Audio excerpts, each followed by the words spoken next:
Hi, this is Dana Shea, and today I wanted to do a video about a topic that is very near and dear to my heart, and it's the topic of abortion. You know, last night I had the wonderful privilege of emceeing a very important banquet. It was a pro-life banquet, and our keynote speaker was Pam Tebow. Now, you might know that name. Pam is actually the mother of NFL football player Tim Tebow. And Pam has an incredible story about when she was pregnant with Tim. He's her fifth child. Her doctor at that time encouraged her to have an abortion because she was suffering with a condition, and they thought, you know, if you have an abortion, this will help to, quote, save your life. And Pam knew there was no decision to be made. She was not going to abort her child. And so she courageously carried him to term, and she delivered him, and you know the rest of the story, and look at what he's grown up to be. And so my part, you know, in the banquet was basically just to kind of tie it all together, as an MC does. But I left that banquet, as I've left so many other important gatherings like this, just, you know, even more passionate about this issue of life. You know, in our society, we talk a lot about the middle class, and of course with the upcoming elections, I'm not sure when you're watching this video, but it's October of 2012 right now, and the election for president and other, you know, seats are about to come up, and everyone is so focused on the middle class, the economy, and, you know, the pro-life issue does come up in elections, but it's kind of like are you pro-life or pro-choice, and then that's it. You know, but I really want to encourage you to really begin to think about your views. Are you pro-life, or do you believe that a woman should have the option to have an abortion? And if so, why? Even if you're pro-life, have you really ever asked yourself, why are you pro-life? And this is a very important question, because I always considered myself to be pro-life until I got pregnant at 17. And when I got pregnant, I became pro-choice because I wanted the option to, quote, take care of the problem. I didn't want a child at 17. But I'm so grateful that God did not allow me to make that decision. Now, people say, well, you know, I don't really agree that abortion is a good thing, but who am I to tell a woman that she shouldn't, you know, have an abortion? Who am I to impose my beliefs on someone else's body? Now, you might say, well, Dana, come on. You know, who are we to tell a woman if she gets pregnant? What if she's raped? What if it's a result of incest? What if her life is in danger? Who are we to tell that mom that she can't abort? Well, I'm going to say, who are we to say that we can go into the secret place where that baby is being created and that baby is being formed? Who are we to go in and mess with that?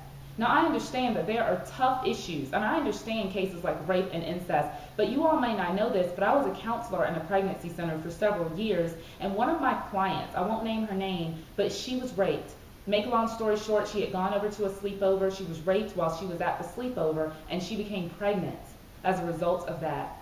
And she was on her way to the abortion clinic to have an abortion. She forgot her ID. And as she was coming out of the abortion clinic to go home and get her ID, someone called a sidewalk counselor, which is basically someone who really, you know, prays with these girls and really tries to encourage them not to abort, met her and said, would you please just let me take you to this center, and I know that they can help you. And so that sidewalk counselor brought this girl to our center. I happened to be her counselor, and I sat in the room with her, and I asked her, why do you feel like this is your only option? And she wept, and she told me she didn't ask for this. This wasn't something that she asked for. And I said, I totally understand that. I totally get that. But guess what? That baby didn't ask to be here either. I said, do you think that you could just consider, maybe just consider allowing this baby to live? And if you just cannot parent, you know that there's a such thing called adoption. And so she didn't make any promises to me, but she did go home and say that she would consider it. She would at least consider.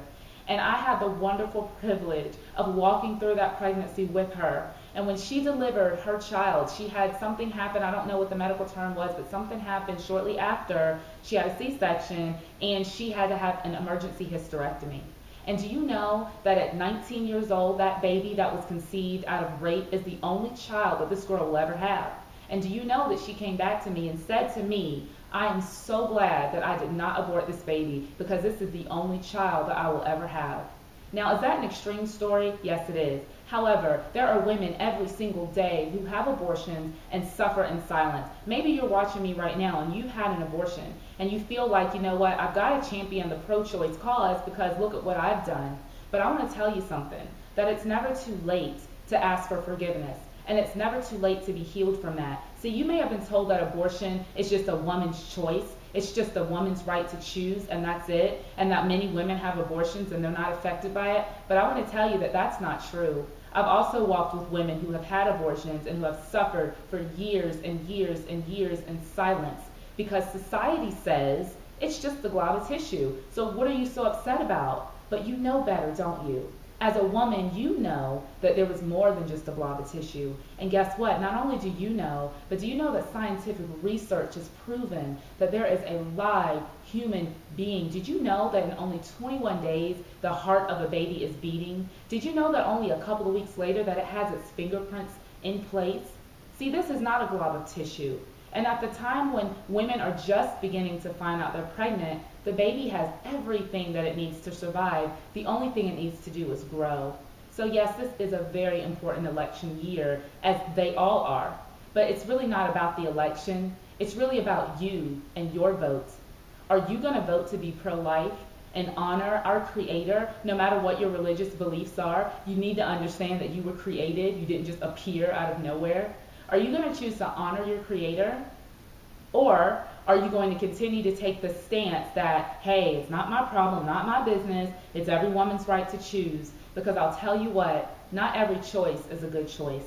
See, I am pro-choice when it comes to things like how I wear my hair, what I put on my body. I'm pro-choice. I think we all have choices. I'm even pro-choice about who we should marry, if you should marry at all, what kind of job you should get. But when it comes down to life and death, there's really no choice about that. So I really want to encourage you, no matter what your stance is, you need to consider why you believe what you believe. And at the end of the day, are you going to tell me that Tim Tebow didn't deserve to be here? I don't think so. So I hope that this video has encouraged you, maybe challenged you a little bit to think differently. And I'll see you on the next video.